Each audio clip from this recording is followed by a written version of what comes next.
I am Professor Chris Evans. I am a teacher at Orange Coast College. Go Pirates! And I am thrilled to invite you to the STEAM Race to Space Reading Challenge. It, it is a wonderful program, and it offers you the opportunity to read some amazing books about science, math, coding, engineering. And if you do so, you can win some incredible prizes. You can visit the NASA Jet Propulsion Laboratory. You can go to the Discovery Cube in Santa Ana. You can have question and answers sessions with astronauts. You can win coding classes just for reading some amazing books. But most importantly, you will learn how important math, science, technology is in all of our lives and how it benefits us. So join this race to space. After today's event, you can visit the website, you can register for this incredible adventure. So let's blast off by talking to some inspiring writers, scientists, and artists. We are welcomed by Gene Yang, Rebecca Siegel, Brandon T. Snider, Jennifer Swanson, Heather Einhorn, and Adam Staffaroni. Will we all fit in the screen? Oh, I was not sure. Some scientists figured this out so we can all be here today at the same time. I was unclear. Thank you for joining us today, everyone. Thank you for having us. Yes, we're delighted to be here. Thrilled. So I first want to talk to you, Gene. So if you don't mind, let's zoom in on Gene there. Perfect. Gene, welcome. So for everyone, thank you. Hello. For everyone who doesn't know, this is Gene Yang. Gene is an incredible writer. His book, American Born Chinese, was the first graphic novel to be nominated for the National Book Award. You might know him from the many comics he has written, Avatar, The Last Airbender, New Superman, which I loved. And he is here to talk about his graphic novel, Secret Coders, today. So please welcome the former Library of Congress's National Ambassador for Young People's Literature, Gene Yang. Gene, welcome. Thank you. Thank you so much. It's a pleasure and an honor to be here. I mean, this is about two of my favorite things in the world. It's about technology and it's about books. When I saw your name on the list, I was so thrilled. So this is an exciting moment for me. So thank you. I want to start actually with this. So before we get to Secret Coders, your newest book that's out, I want to start with your art style. Your art is so iconic. American Born Chinese, again, so celebrated. And this is the STEAM Race to Space Challenge. So there's an A in there, the arts. So how did you get your inspiration for how you work as an artist? How did you become an artist? Well, when I was a kid, my lifelong ambition was to become a Disney animator. Those Disney television shows on my television set, in the Disney movies at my local theater. That was the very first time I realized that I could tell stories by drawing. I've always loved stories and I've always loved drawing. So early on, I would practice drawing in that Disney animation style. I eventually discovered comic books when I was in the 5th grade, and everything changed. After that, I tried out other styles, but I think that Disney influence is still there. Nowadays, I think when you compare my art with the art of some of my graphic novelist friends, I would say that my art is a little more simple. Like a lot of my friends call it lazy because I don't do any cross hatching or anything. But that really does come from, that's how animation cells are drawn, right? They don't do a lot of cross hatching or anything like that. Well, I know you were a lover of comics, and I will say I love New Superman. You reinvented that character that we all know in such a beautiful, beautiful way. And you talk about your love of comics. I mean, when you were, a kid growing up, what were your favorite comics? How did comics inspire you to, read other things as well too? The very first comic book of my collection, the one that I got in 5th grade, was a Superman comic. It was DC Comics Presents number 57, starring Superman and the Atomic Knights. Now, I have to confess, though, even though my very first comic was a DC comic, I was a huge Marvel fan when I was a kid. For whatever reason, I just thought Marvel was cooler than DC. I don't think that anymore, because I work for DC now. but I did when I was a kid. Gene, X-Men 137 broke my heart. I think it's the first time a book ever made me cry, I have to admit. Yeah. Everyone listening. I think like my parents did not think of comic books as literature, right? I was reading all these stories about people in tights, but I very distinctly remember this time when I was in high school. I was reading Dark Knight Returns, which is one of the classic Batman comics. And in my high school English class, my teacher was talking about how Shakespeare would use weather as a storytelling device. And I was seeing the same thing in that Batman comic. Frank Miller was using weather as a storytelling device. And that was one of the first times where there was this link between the stories I was buying at my comic book shop and the stories that I was learning about in my English class. I really think that comics kind of led to me appreciating those English class stories even more. Gene, I think it's the reason I'm teaching Shakespeare now, I must admit. I don't want to miss out on an opportunity to talk to you about your newest book, Secret Coders. Can you describe the world you created, Secret Coders? Stately Academy, Hopper, robot birds, turtle. It was amazing. Well, thank you. Thank you. Secret Coders is a joint project. I did it with a good friend of mine named Mike Holmes, who nowadays is probably better known for his current graphic novel series called Wings of Fire. It's like this huge, huge hit. But Mike is one of the greatest artists that I've ever met. I was really lucky to get to work with him. So I did the story and he did the art. And we tell the story, like we try to sell Secret Coders like Harry Potter, in part because we wanted to sell like Harry Potter. But you know how Harry Potter, there's like a group of kids and they find their secret school that teaches magic. In Secret Coders, it's the same thing. A group of kids find a secret school, but instead of teaching magic, they're teaching coding. I was a high school computer science teacher for 17 years. I majored in computer science. I really do love coding. And I've always wanted to do a comic book about coding. I would say the big difference between Secret Coders and Harry Potter is when you read about these kids in Harry Potter learning magic, you can't do the same things, right? You can't perform those same tricks. But with coding, you can. When you read about kids doing coding in Secret Coders, you can actually take the code that they write in the story and type it into your computer and it'll work. That's one of the reasons why I loved coding so much when I was a kid. I really thought of it as magic. Like you type in these words, they're kind of like magic words, and something amazing happens. I had a question for that. You wrote in your book, computers are magic, and anyone can become a magician, a coder. And I thought that was amazing. So you touched on that. Well, I don't want to give away too much. I want everyone to read your amazing book, but you left us a little bit of a cliffhanger there. What's next for Secret Coders? Well, Secret Coders is 6 volumes. The first one is blue. I think the next one is pink, and the next one is purple. And as the series goes on, we actually follow this group of kids, Hopper and Annie and Josh, as they grow in power, meaning as they learn how to code better and better. And really, what they're learning to do is code these robots. So they discover all of these different robots with different powers. And it really is like discovering superpowers, right? When you figure out how to code, it's like training yourself on a new superpower. That's how I want kids to feel. And I'm hoping that it'll inspire kids to learn coding in real life. Well, I'm inspired. I'm going to try to give it my best to learn that. Gene, thank you so very much. I appreciate it. Thank you, Chris. Thank you so much. We are next joined by Rebecca Siegel, and she is here to talk about her incredible book, To Fly Among the Stars. So, Rebecca, welcome. Hi, thanks for having me. I am so jealous. You have a library, a ladder to your library. Yeah. That's exactly what I want in my life. I like to pretend like I'm Belle and I just whoosh to grab different space books. That is phenomenal. Well, I will say this. I loved your book, To Fly Among the Stars. It so brilliantly overturned all that I thought I knew of the U.S. space program, Mercury 7, quest to reach outer space. So can you tell us about your book? Sure. So thank you for saying that.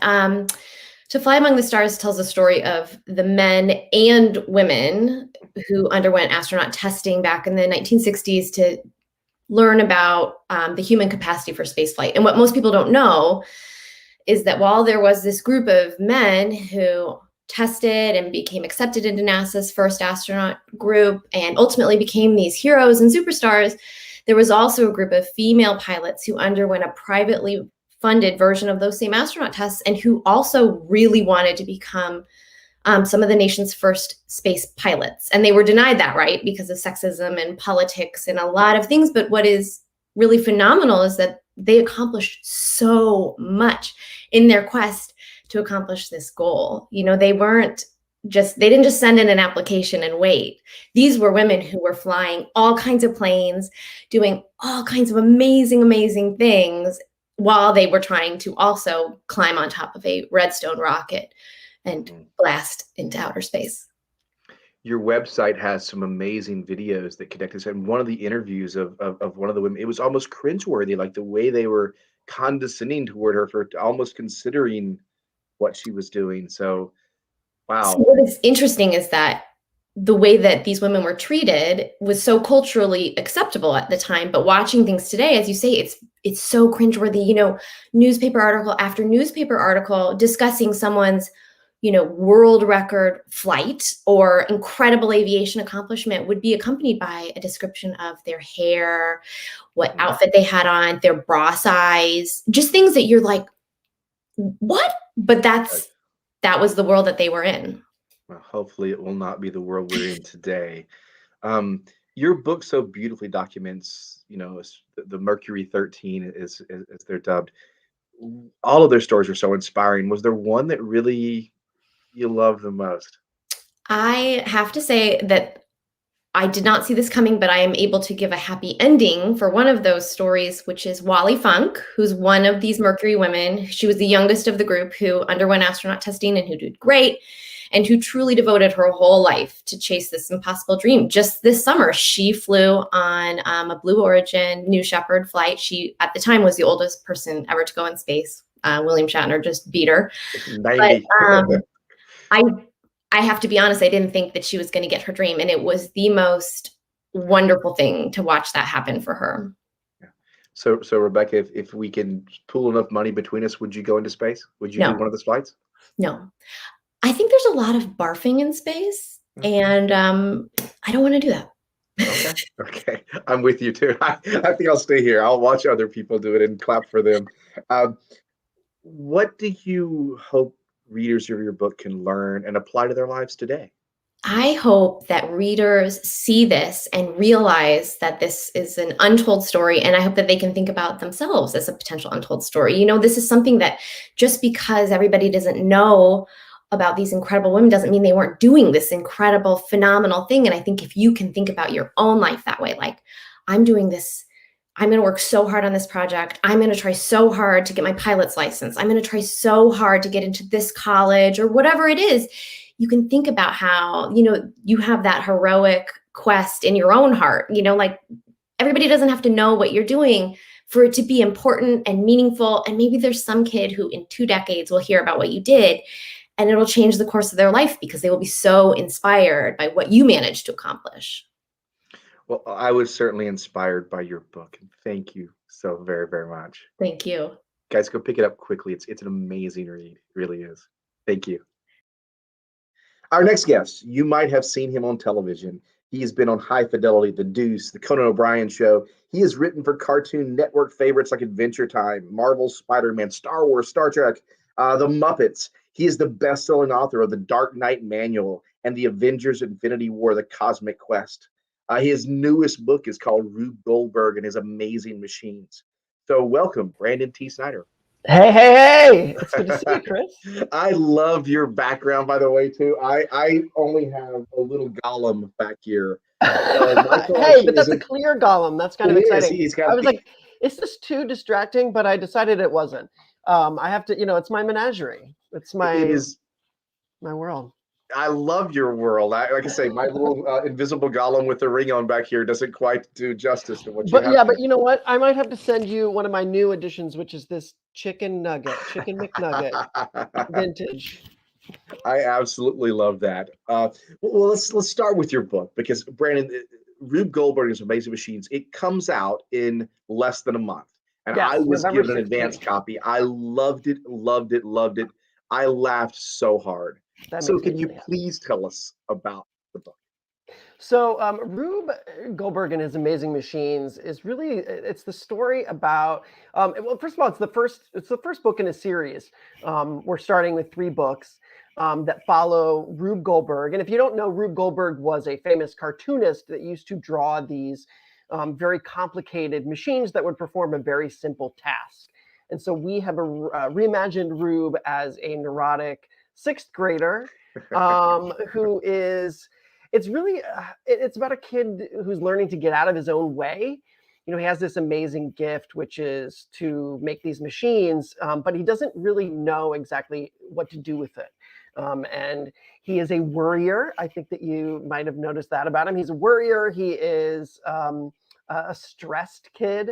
And I think ultimately his journey in this book, and the rest of the cast's journey as well, is really about rising to the occasion to meet the moment, not just for himself and his friends, but for also his community, I would say.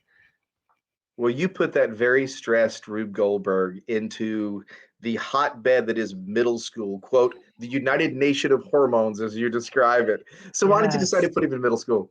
You know, middle school is this time when things start making more sense in some ways and less sense in others. And you're, it sounds so, I'm like, your body's going through changes, but it is. You're learning to navigate all these things with you know, this weird sort of perspective, because you're growing, you're learning more about the real world. People are treating you different as you grow up. And you know, things, you're going to make mistakes. You're going to see the world in a different way. And I think the challenge is growing from those mistakes and coming out the other end with a new perspective. And I think these kids, and Rube included, are on that path. Well, Brandon, Rube is not alone in his adventure here. You had some great secondary characters in this book, and I will simply give a few of the names: Boob McNutt, Professor Butts, Pearl Bertha. Uh, These secondary characters are so great. Were they how did you come up with them? How did you decide to draw them this way? I mean, talk to me about some of those. So not all of the secondary characters, but these were characters from the original Rube Goldberg cartoon strips, comic strips. Boob McNutt was like Rube Goldberg's most famous character that he ever drew. Most people just know him from drawing the machines, but he had all these other characters that he would draw strips. Mike and Ike. Lollapalooza was another one. Those were all began.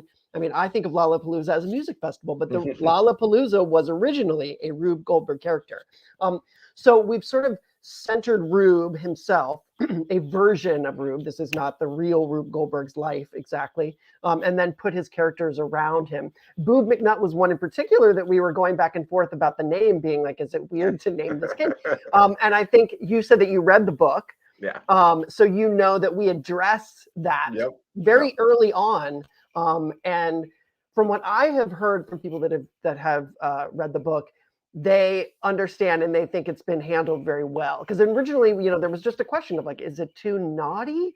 But then you totally understand, and I hope that once you get past that thing, you really understand who Boob is and the role that he plays, and it all makes a lot of sense. That was one of my favorite parts of the book. So I wanted you to address that. The other part was, again, you know, Rube Goldberg and his, you know, amazing machines. You had some great machines in there: the fold-up toilet, the Spicer Upper, the Juicy Lucy. What was your favorite invention that you were able to come up with there? Oh my gosh. So I have to give credit where credit is due. Ed Steckley, who is the artist on the series, the way that we work is I write the machine into the story, which is a challenge in and of itself to make it really organic. But I leave Ed to design the whole thing. I think if I tried to actually design it, it wouldn't be the challenge that we wanted. So, and he's also really, really good at it. I mean, he can draw these machines in a way that I could never even imagine them. So I would say I want to say the final machine, no spoilers, in the book is one of my favorites, because there's an image in the book towards the end where you see. I can't really talk about it, but I feel like the last one, because one of the things too about the story and the way the machines work is that, you know, the machines are these very complicated, you know, there's lots of drama and mess to get to a very simple task. And that's kind of what you find Rube finds himself in, these very messy situations where it was like, if you just talked to one another, you would have solved this problem the whole time, you know. Instead, you're stressing about this and going through this. And so the story itself is kind of a little bit of an homage to a Rube Goldberg machine. Brandon, I was trying to get you to spoil something that hasn't even come out yet, right? It's still to be November released. 16th. I can't. Again, I was only able to see it on a PDF. I can't wait. I will buy it day one when it comes out. Well, Day that one. makes me very happy. I'm really glad that you enjoyed it. I have one more quick question for you. Yeah, absolutely. Why do you think the concept of Rube Goldberg, this type of problem solving, is important for us? Oh gosh. I mean, the Rube Goldberg machine competition, which is a real thing that is nationally, I think for that specifically, there is a team building, that you've got people working together. But even if you're doing it yourself, it forces you to really think outside the box, because that is the nature of a Rube Goldberg machine. You to do something that is just a sort of simple machine. It's not a Rube Goldberg machine if you don't really put your mind to it. And I think whether you're doing it on your own or with a group, it forces people to think outside the box in a way that they really have no choice. So yeah, it fosters that kind of creative thinking in a good way. Brandon, thank you so very much. Everyone, go Thank out and you, buy this Chris. book. November 16th, you said, right? Yes, November 16th. You can pre-order it. My website is cootiekid, COOTIEKID.com. Or if you just Google Rube Goldberg and his amazing machines, you can find it that way as well. Everyone should do so. Brandon, thank you. Thank you so much. Next up, we have award-winning author, middle school science instructor, Jennifer Swanson. Jennifer is the author of Brain Games, Save the Crash Test Dummies, and the book we're going to discuss today, The Secret Science of Sports. So Jennifer, welcome. Well, thanks for having me, Chris. I'm delighted to be here. Oh, I'm thrilled to have you. This book, okay, I will never be able to watch sports the same way again. You applied some serious science to what we all turn on the TV every day. So talk to me about that. Where did you get the idea for this book, and what made you apply this type of science to sports? So many people don't know this about me, but I grew up with three brothers. So I probably played sports from the time I could walk. We played every sports there were. We even made up our own games in the backyard. So I'm a huge sports fan. And I'm also, as you said, I'm a STEAM teacher. So what I love, the concept I love to get across is that science and technology, it's all around you, everywhere, everything you do. So it's, of course, in sports, and Mhm. sports has one of my most favorite sciences, which is physics. So I get to talk about engineering and physics, but in a way that kids of all ages can relate to, right? Everyone has thrown a ball. Everyone has hit maybe, a bat and hit the ball. Let's talk about the forces behind that. That's what gets me excited. And I think kids love that because you're teaching them something, but in a fun way, right? So they Mhm. don't really know they're learning. You have a whole chapter that's physics is your friend, and you Yes, that's go right. through See? that very, very thing. So I'm curious. Tell us how physics can be our friend. What can we do Well, in physics, sports? it can be your friend or your enemy, right? Because we have gravity, right? So when you throw we have exercises throughout the whole book. So experiments, because that's the other thing with this book. I didn't want it just to be a book that you read, right, and stand still. If you've looked at a lot of my books, they're meant to be taken outside. So this Mhm. book should go with you to the swimming pool, to the baseball diamonds, to the soccer fields, and physics is your friend because if you learn more about physics, as in learn the different arcs of throwing the ball, then you'll understand how far your friend has to run before they catch it, right? So you're learning about physics, even though, again, you just think you're playing a game. You had some amazing concepts. What's your favorite scientific concept? You thought, I'm going to look at this through the lens of sports. What was your favorite scientific concept you got to apply to this? Oh wow. So I probably have to say the one part, the section that I love the most is the technology Mhm. because it kind of blows my mind. I grew up playing with wooden tennis rackets, right? I mean, it was kind of like hitting something with concrete compared to Yep. the stuff these days. Now it's made with carbon fiber, and the balls themselves have, nano fibers, so they bounce higher. I am stunned at the amount of technology that is in every single bit of the sports. So I think that intrigues me, and I think that's exciting to tell kids about. Well, You also apply math as well too, and this is the part I'm excited for my 16-year-old to pass along. He loves math. He loves sports. So could you tell us about that section of your book, math and sports? Sure. We wanted my editor and I, we wanted to do that because, as you know, math is not in a lot of books, unfortunately, for kids. And again, it's also fun. Um, and one season, as let's see, in 8th grade or 7th grade, I tried out for the softball team. And I was not that good. So I was the statistician all year. And let me just tell you, you don't appreciate math until you are the statistician. And you have to keep tallies of everything. So I think it's important. And these days, by the way, if you follow sports, almost any person knows statistics going. They're like, oh, well, this person played 13 years ago and this was their stats. So we thought this was a great way to add this to the book so that kids can learn the math and then they can talk with their friends, right? Well, I have to believe you were an all-star statistician on your middle school team. I don't know about that, but And you certainly must be an all-star teacher. I wish you would have been there when I was in middle school science. And I really loved your book. And I want to thank you so very, very much for talking well, about it. thank you for having me. It's been fun. Oh, thank you. And our final guests are Heather Einhorn and Adam Staffaroni. You might know them from their New York Times recognized podcast, Lethal Lit, a Tig Torres mystery, or Daughters of DC. And they are also the creators of the graphic novel, The Curious Society. So, Heather, Adam, welcome. Hey, Chris. Thanks for having us. All in one box now. There's just two boxes that we have left. Yes, please. Yeah. Thank you so very much. I really loved your book, and we had a number of graphic novels today. So I'll start with this. In your graphic novel, what exactly is the Curious Society?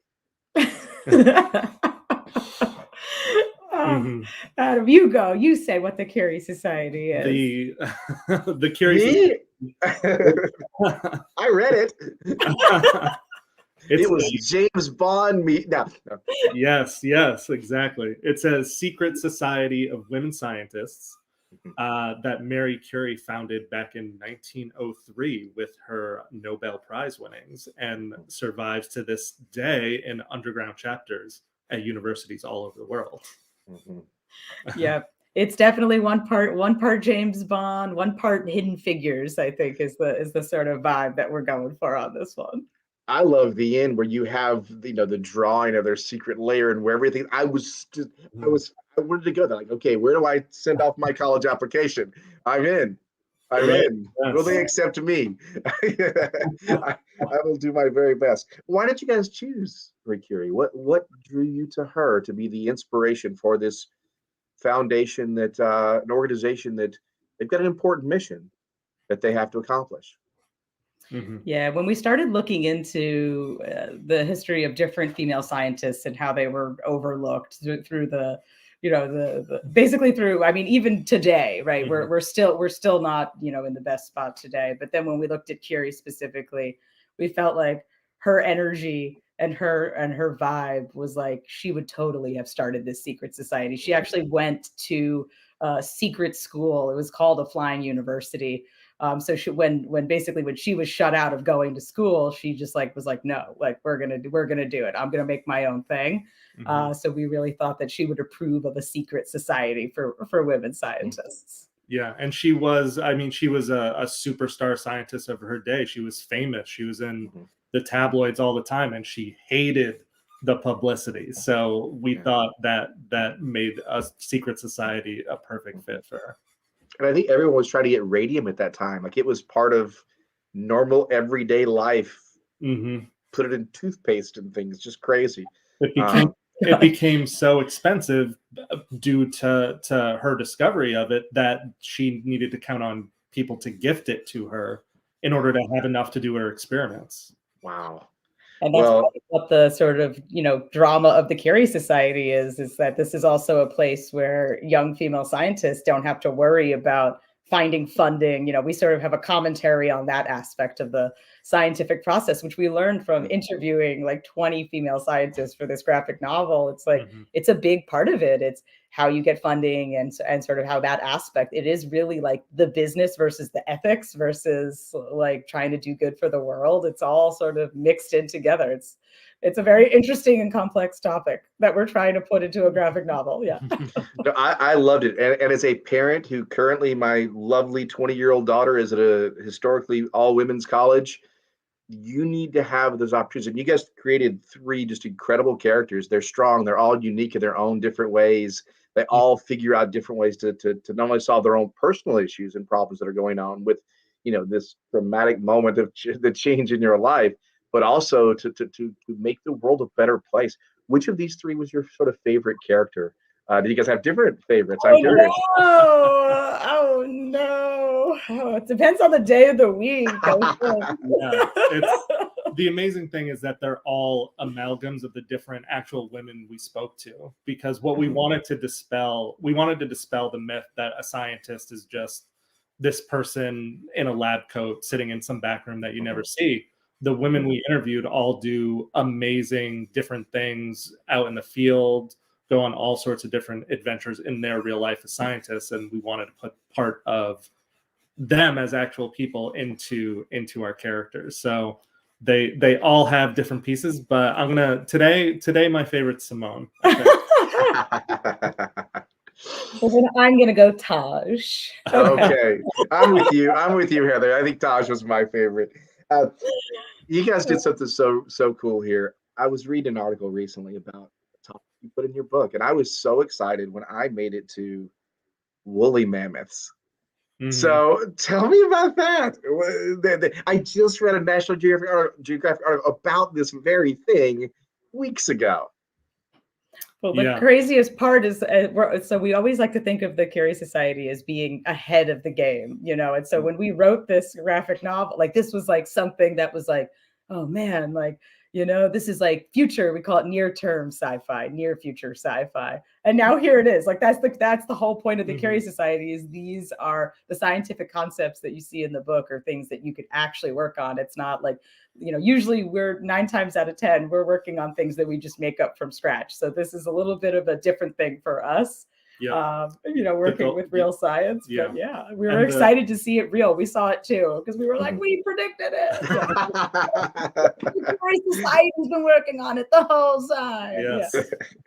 Well, I love it. So my last question is this. Well, what's next? Because that's not the end of this book. I don't want to give away spoilers, but there will be new adventures for the Curie Society. Can you talk to me about what's upcoming? What can you expect? Yeah, the amazing thing is that there's the pace of scientific progress is so fast nowadays that there's constantly new things to talk about and new things to kind of dream about that are coming, in the future. So we're going to be doing more volumes of the Curie Society, 2 more volumes, and we're talking to scientists now, because the ones we interviewed for this book, that was already a couple of years ago. We did all that interviews, and so much new stuff already exists to talk about. So we're going to be including the most, cutting edge, most breakthrough technologies, and talking about the most exciting scientific concepts every time we do a new volume of this. Yeah, there's a big cliffhanger at the end of volume 1. So we'll pick up right where we left off. Spy adventures and science and coolness and ethical debates. It's all in there. Heather, I'm not a patient person. I want to know. Thank you so very much, guys. Let's welcome everyone back.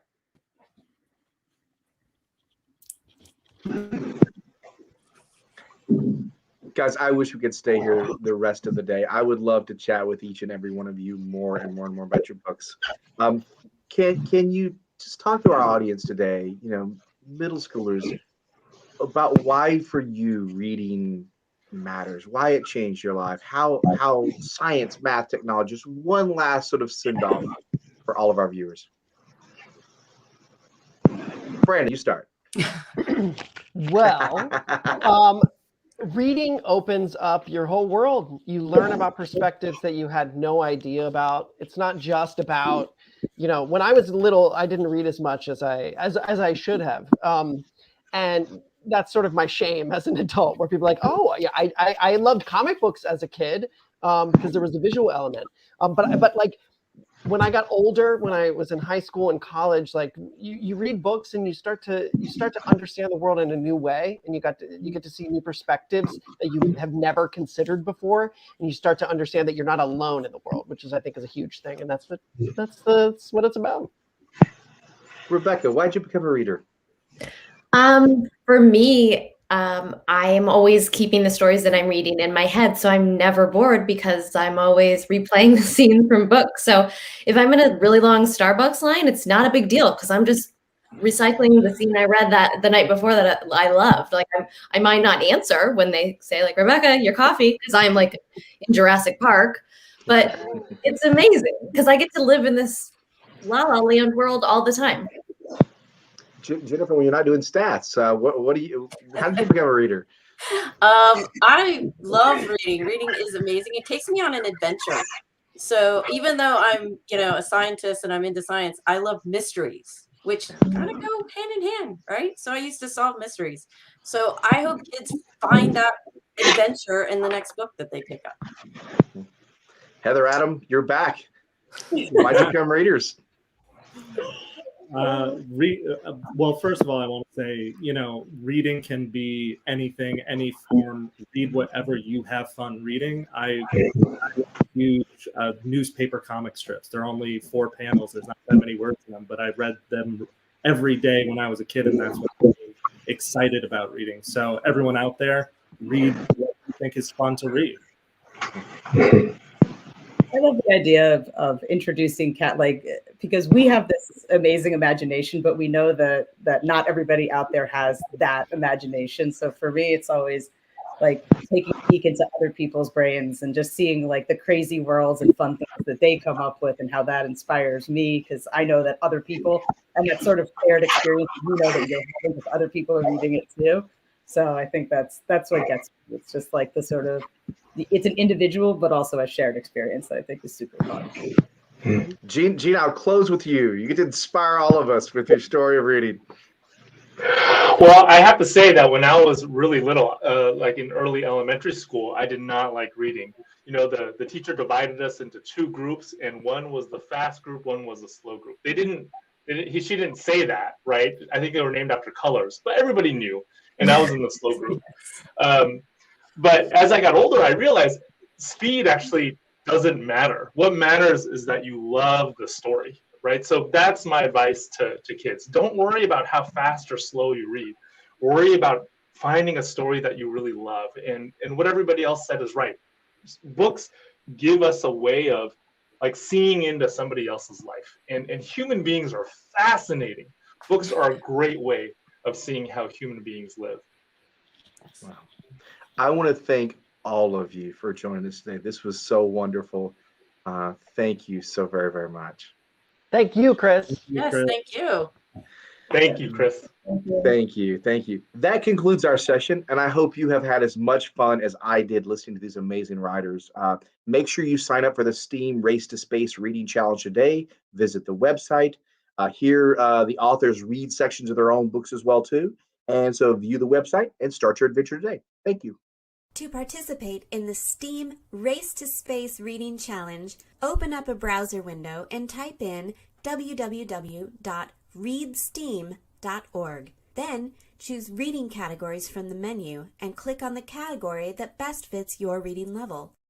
On that page, you'll find your reading goals, prizes, and book recommendations to help you discover the exciting world of science, technology, engineering, art, and math. You'll also find the registration button, which will take you to our Beanstack page to register. Thank you for watching the STEAM Race to Space Reading Challenge.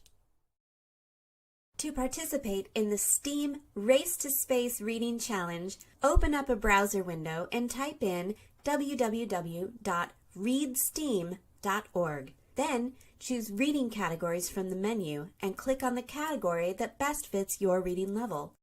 On that page, you'll find your reading goals, prizes, and book recommendations to help you discover the exciting world of science, technology, engineering, art, and math. You'll also find the registration button, which will take you to our Beanstack page to register. Thank you for watching the STEAM Race to Space Reading Challenge.